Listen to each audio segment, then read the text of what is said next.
Hi friends, Wednesday முடியலாங்கன்னு பார்க்கலாம் வாங்க. ஆனால் நேற்று நைட்டே வந்து பார்த்தீங்கன்னா இட்லிக்கு வந்து அரிசி எல்லாமே அளந்து வச்சுட்டேன். அதுக்கப்புறம் மதியம் போலவே வந்து பார்த்தீங்கன்னா பச்சைப்பயிர் வந்து ஊற வச்சுட்டேன். இப்போ வந்து வடிகட்டி வெள்ளை துணியில் வந்து முடி போட்டு வச்சோம்னா நாளைக்கு வந்து நல்லா ஸ்ப்ரோட்ஸ் வந்து முளைச்சி வந்துடும். அதுக்கப்புறம் வந்து பாமாயில் வந்து முருங்கைக்கீரை புளியும் போட்டு காய்ச்சி வச்சுருக்கேன்.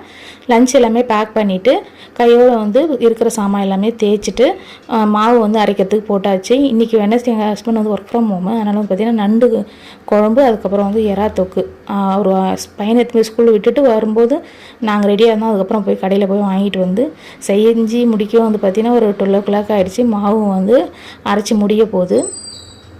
அதுக்கப்புறம் வந்து பார்த்திங்கன்னா கம்பு வந்து நாளைக்கு ஸ்ப்ரோட்ஸாக எடுத்துக்கலாம்னு சொல்லிட்டு ஊற வச்சுருக்கேன். அது ஒரு 6 மணி நேரம் ஊறினதுக்கப்புறம் நம்ம ஒரு வெள்ளை கிளாத்தில் வந்து நல்லா வந்து டைட்டாக முடி போட்டு வச்சுட்டோம்னா நாளைக்கு முளைக்கும் போது நான் காட்டுறேன் பாருங்கள். என் ஹஸ்பண்ட் வந்து ரேஷனுக்காக கிளம்பிட்டு பாப்பா தூங்கிட்டாங்க. மாவும் அரைச்சி வச்சுட்டேன், துணியும் வந்து துவைச்சிட்டேன்.